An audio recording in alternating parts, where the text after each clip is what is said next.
the Cincinnati Bengals, who are a favorite of mine to be in the Super Bowl. Okay. I think they're a very, very good team. I love their coach, Zach Taylor. I Bleav in that team. And I think at the end of the day, when you look at what Zach Taylor's done, bad first year, really good turnaround, and they're a force to be reckoned with. And I think they got better in this draft, Cam, because man, oh man, getting our guy Myles Murphy out of Clemson, the big knock on him is that people thought he wasn't getting much better. Well, here's the thing. I said, I know Clemson is this, top program, but I said maybe the coaches aren't doing a good enough job that the NFL coaches will be able to attack.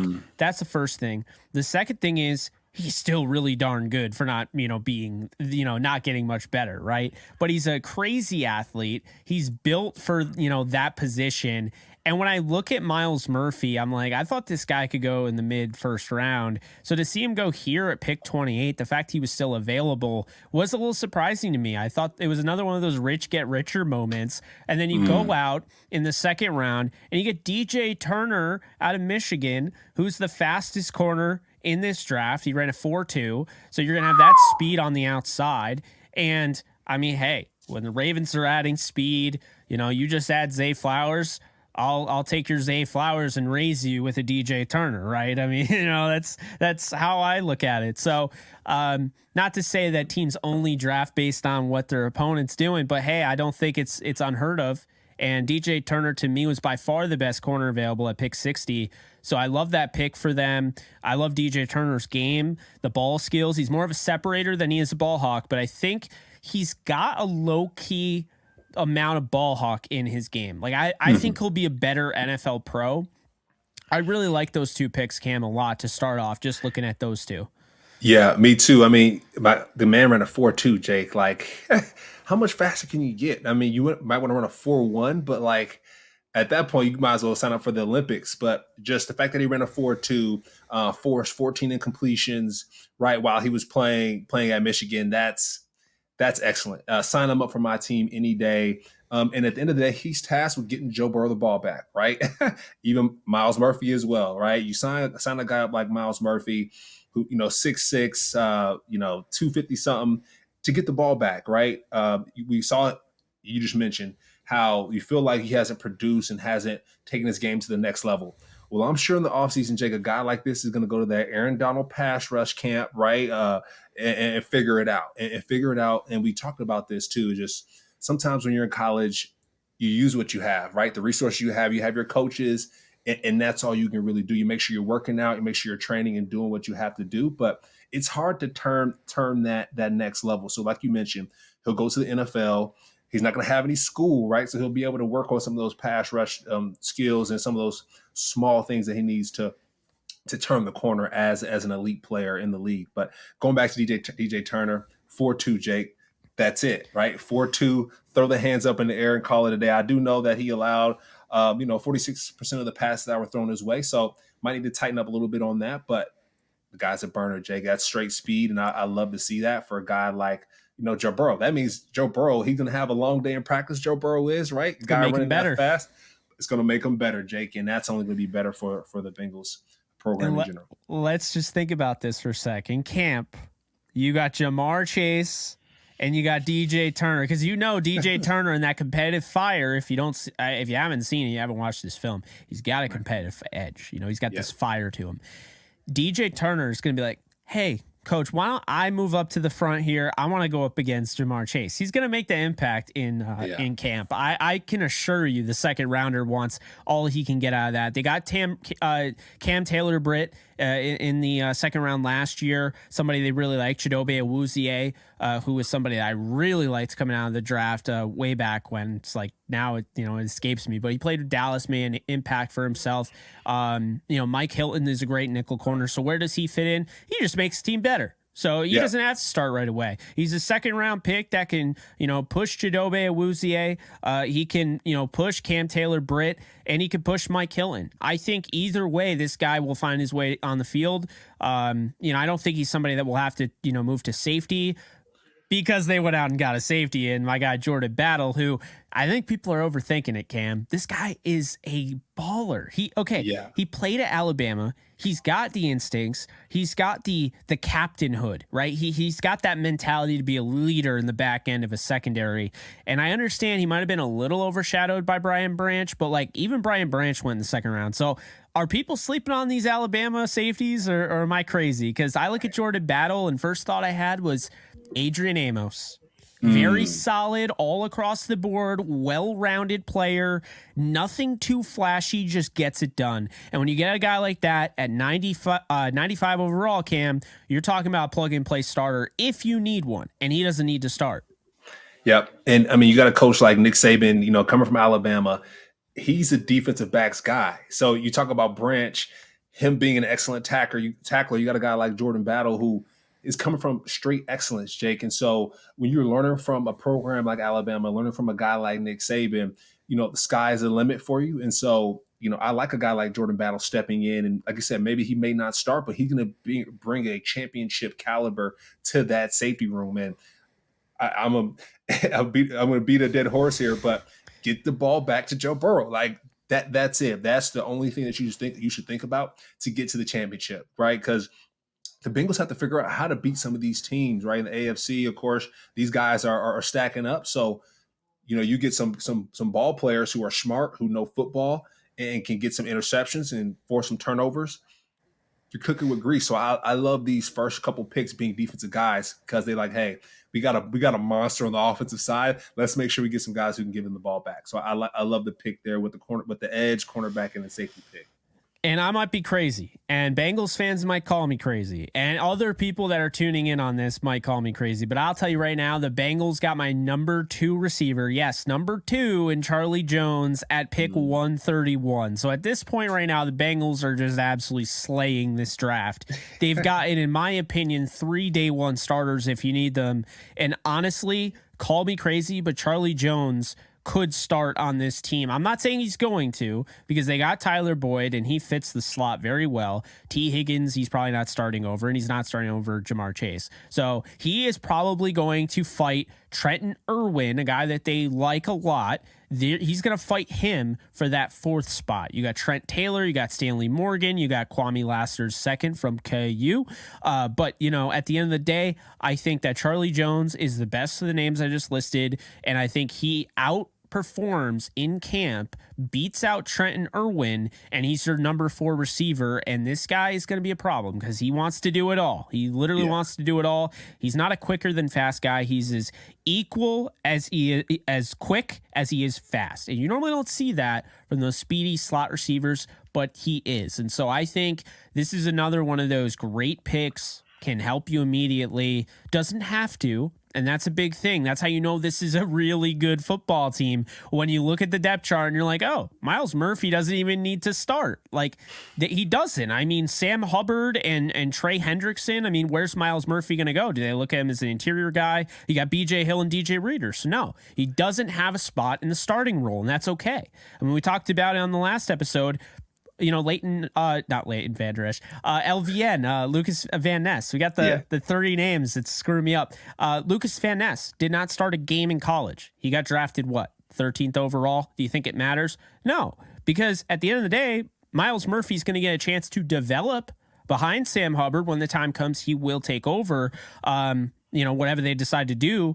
But they have guys that I genuinely like. I like Joseph Asai, 3rd-round pick in 2021. I like Cam Sample, a 4th-round pick in 2021. And I like Jeffrey Gunter, who was, a guy that they got in the 7th round of that 2022 class last year. So you take those guys, you add Myles Murphy to that, and you figure out a rotation, and you continue. Myles Murphy is your project right now, even though he could start if need be. He doesn't have to, because that's what great teams do. We've seen it. We saw it with the Rams. Most of the guys that they're drafting when they were the Super Bowl caliber team, those guys aren't going to play many, reps, Cam. They know what they're doing. You know what I mean? So I think the Cincinnati Bengals here, they're getting a class full of guys that are like day one ready, can start, but they don't need them to. And you know what that means? That means that depth just got kicked up to 10, I mean, for real.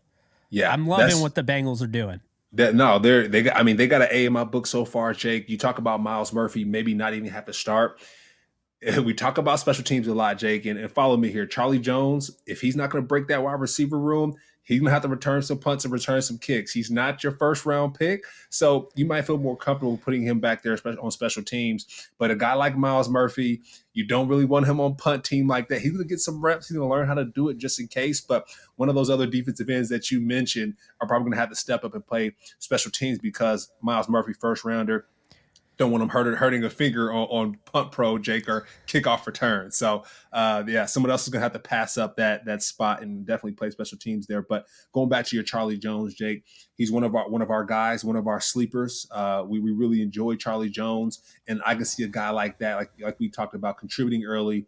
And if he's not going to be on the starting lineup, hey, start returning them punts, my man, because we've seen you do it and we know you're effective at it. So that's value added, and I like Charlie Jones there too as well. I like him a lot. Obviously, love the pick. It's an A+ for me if we're going just by pick. I think so far they've nailed it. Now, Chase Brown was the guy they went out and got. I wasn't as high on him as the consensus, but here's the thing. There are people that want Chase Brown the third. The Bengals get him in the fifth. And now I'm starting like, okay, this guy can handle 200 carries. He proved that at Illinois. He's just a guy that I think is really going to complement whatever they do at that running back position. We've talked about, what's going to go on with Mixon. They told us like Mixon is their guy. They're riding with him. Maybe I shouldn't trade him in my dynasty league. Maybe I should hang on to him another week or so, but for real though, they got a good looking, running back room right now. They add Chase Brown, a 5th round pick in 2023. They have Travion Williams, depending on what they want to do with him. He was a draft pick. They spent a 6th rounder on him, and they spent a 6th rounder on Captain America, aka Chris Evans, not that Chris Evans, but 2021, they got him in the 6th round. And I just think when you look at that, you see guys that can help you. You see guys that can, be change of pace guys. Chase Brown is the only one, though, in my mind, that really can withstand a workload, a heavy workload. So I like Chase Brown here. I like this pick, and I liked Andre Iasovich. I probably butchered his name, but I've heard it so many different ways out of Princeton. This is what you do in the 6th round. You either go out and get Brad Robbins, so you get a punter, or so shout out to them, they did that. Or you go out and you go for traitsy wide receivers, DBs, edge defenders that are like projects. And when you're the Bengals, you don't need this guy to see the field for like 3 years. Okay, this is just the guy you draft and stash. And I'm not saying that Iasovich can't find his way into an NFL 53-man roster, because I think he can. I'm saying that he doesn't have any pressure to start. He's the guy that you're just like, get the wide receiver coaches together and be like, turn this guy into something. And that's it. Yeah. Put him at gunner. Let him go chasing folks down. And if someone goes hurt on that starting lineup at wide receiver, put him in, and he has to be ready to go, right? 6th round draft pick. Someone goes down. You're expected to bust tail on special teams and to come in and expect to know everything on that offense and catch every football that's thrown to you, because that's really important. And then we're going back, Jake, to Chase Brown here, the running back.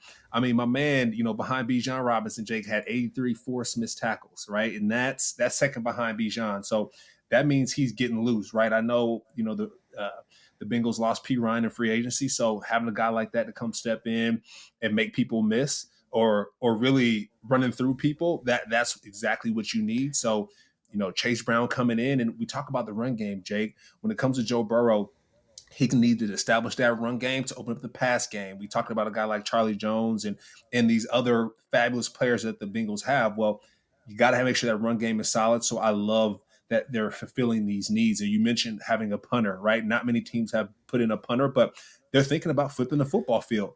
Hey, if you need another quarterback to come step in and throw the football, a lot of times the punters and kickers, they're glorified quarterbacks, right? And so having guys, have faith in Brad Robbins to come in as a punter from Michigan, 6th round.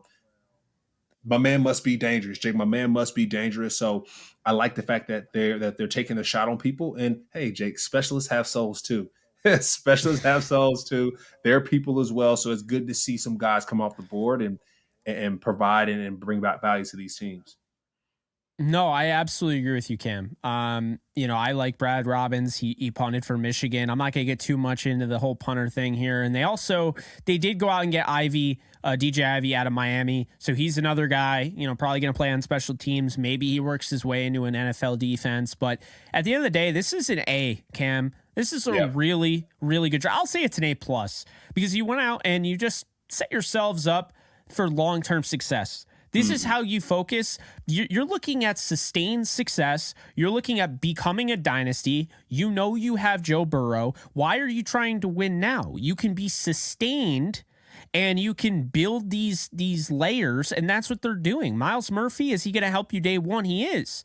But is he going to automatically be a starter? He doesn't have to. And that's how deep you are, and that's how you'll continue to stay as deep as you are. So I know that there were a lot of people like, hey, why didn't they go after a tight end? They like Irv Smith. They like Devin Asiasi. They went out and got those guys. They drafted Drew Sample in the second round, 2019. These are guys that they liked. They decided, what, we're not going to do it.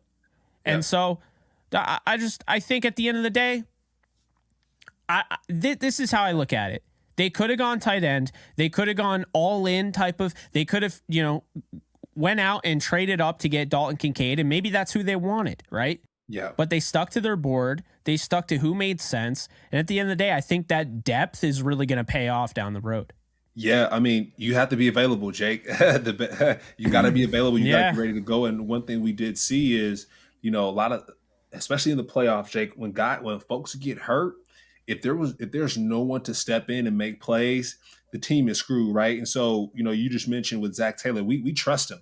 We trust him. We've seen him go the long distance when it comes to the playoffs and stepping into the Bengals organization. We trust him. So if he needs guys to back up his defensive line and he wants to stick with his tight ends, let's do it. Let's do it. You've been in the playoffs the past couple of years, my man. Whatever you need, I trust it. So, Jake, I'm going to go ahead and give the Bengals an A as well. Like you mentioned, that sustained success. Sometimes it's better than winning a championship, once every 30 years, like you want to be able to sustain success so you get butts and seats, right? And then you have more of a probability to win a championship because when you're doing well, other players want to come to your team and win games, right? Like Odell Beckham. If the Bengals don't have a series of winning over the next couple of years, players like Odell and other attractive free agents won't come to your football team. So, like you mentioned, having sustained success is extremely important. But what I will say, having a championship is really nice. So when we talk about the Rams, they're going to have to figure out how to win this championship and then sustain success. But that's neither here nor there. The Bengals, great job in the draft this year.